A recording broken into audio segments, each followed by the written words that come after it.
aos princípios gerais da teoria do contrato. O que eu entendo por princípios, né? Princípios, como dizia o professor Miguel Reale, são verdades fundantes. E o que são verdades fundantes? Para que servem estas verdades fundantes? Estas verdades fundantes do fundamento, da base, né, da sustentação, da estrutura do direito, é que me fazem compreender o direito, né, como algo firme, concreto, palpável e que não haverá mudanças, né? A lei, né, que é a fonte positiva do direito, ela é baseada em princípios, né? Estes princípios decorrem de usos e costumes da nossa sociedade. Então é usual e costumeiro, né, eu sentar num barzinho e, né, levanta o dedo, levanta a mão, né, assovio, como é que é, chefia e tal. Eu estou contratando um contrato tácito entre partes, né? Um contrato bilateral. Eu e o estabelecimento comercial, eu estou fazendo um contrato, né? E dentro desse contrato, a autorregulamentação deste contrato, que eu estou citando como exemplo agora, qual é a autorregulamentação aí? Qual é o interesse entre as partes? Lembrando que inter, o que está entre os seres, neste ato negocial jurídico, cuja essência é a autorregulamentação. Onde está a autorregulamentação neste ato? No fato de eu adquirir uma bebida ou algo para consumir, né? E aí, o que está tácito neste contrato? Tácito, não escrito, né? Mas de entendimento comum de todos é que eu vou consumir, eu vou pagar ao final. Essa é a regra que todos conhecem na nossa sociedade, né? De forma usual e costumeira, eu me dirijo ao garçom, faço um pedido e pago ao final de acordo com a tabela de preços que normalmente vem na mesa, né? Ou uma tabela que estiver afixada, né? De forma a facilitar a visibilidade, a compreensão. Então isso é um contrato tácito, cuja essência é a autorregulamentação. E a questão dos princípios, como que funciona? Existem diversos princípios que norteiam o entendimento da teoria geral dos contratos. E o primeiro princípio que nós vamos trabalhar na aula de hoje é o princípio da autonomia da vontade, que passou a ser chamado de princípio de autonomia privada. Anotem aí, pessoal. Primeiro princípio, o princípio da autonomia privada. Este princípio da autonomia privada, né, que antes se chamava princípio de autonomia da vontade, olha só, ele passa a ser um princípio de autonomia privada porque é a ideia de que deve prevalecer a vontade das partes e seus interesses. Esse é o que diz o princípio, né? Dentro de um contrato, dentro da autorregulamentação, dentro das regras do contrato, as regras contratual que nós colocaremos no contrato, que nós colocaremos as cláusulas contratuais, que nós falaremos quem é a parte A, quem é a parte B, em um contrato bilateral, em um contrato plurilateral, quem é a parte A, quem são as outras partes que estão no lado B, ou o contrário, né? Na parte A com várias partes, na parte B com uma parte, não importa. Bilateral ou multilateral, não é? Bilateral, um de cada lado. Multilateral, várias partes, ou de um lado ou de outro, não é? O que importa neste princípio de autonomia da vontade ou princípio de autonomia privada é que de forma autônoma, independente, livre, eu vou colocar as regras daquilo que eu estou contratando. Essa é a essência do entendimento, né? Notaram aí? De forma simples, né? É a ideia de que deve prevalecer a vontade das partes e seus interesses. Ponto. Isso está ligado, isso está escrito, expresso, isso que eu acabei de falar, esse princípio está expresso, foi positivado no artigo 421. Quem quiser anotar, artigo 421 do Código Civil, não é? O que diz o artigo 421? diz que a liberdade contratual será exercida nos limites da função social do contrato. Eu vou repetir, o artigo 421 do Código Civil fala que a liberdade contratual, a liberdade de contratar, né? A liberdade contratual será exercida, né? Exercício, atividade, a liberdade de contratar, né?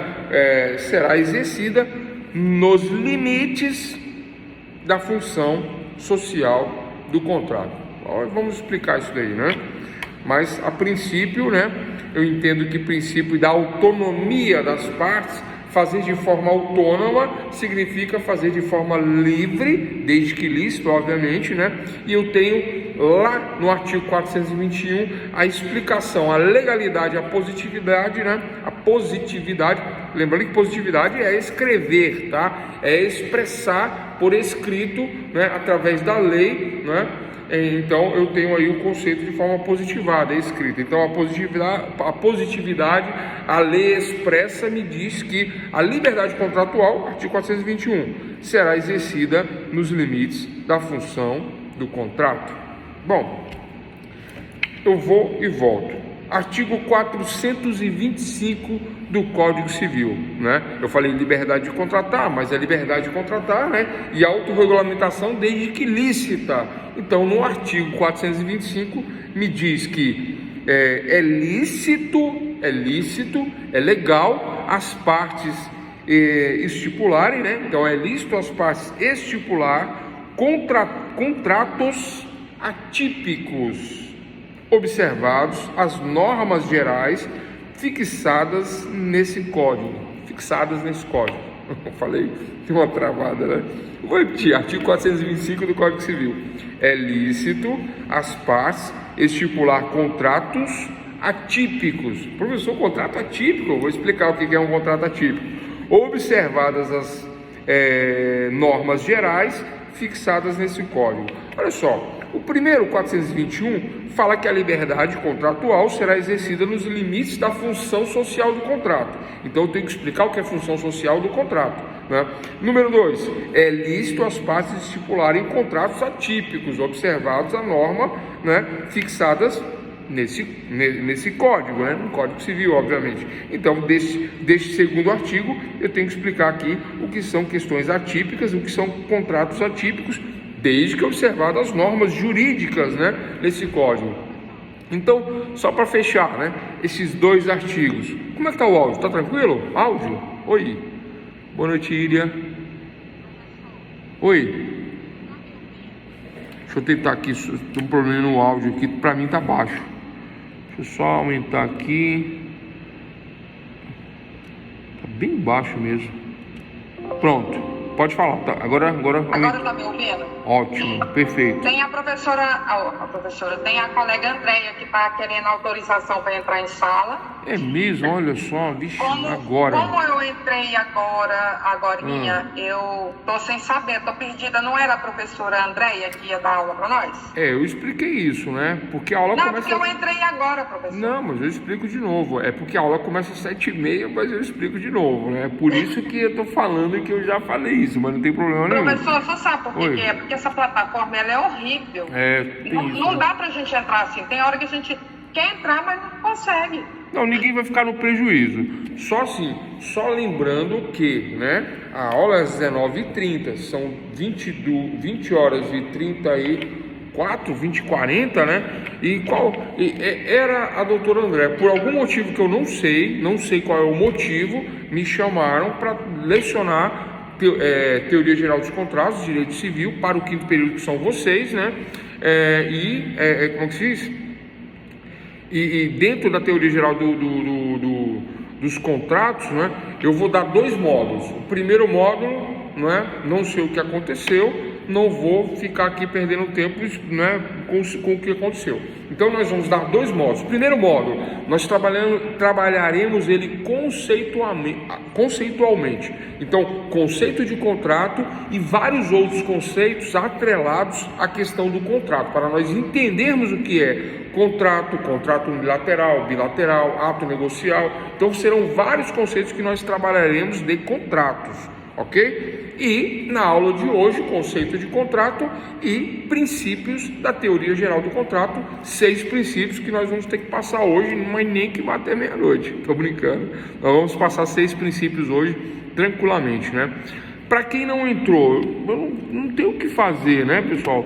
Professor? Oi, pois não, por favor. Boa noite. Boa noite. Thiago, eu não sei qual é a pessoa que está tentando, mas assim, todas as vezes eu tô com problema de conexão aqui em casa, toda vez que cai, eu só coloco o login de acesso e senha, aí já entra, não precisa nem da sua autorização.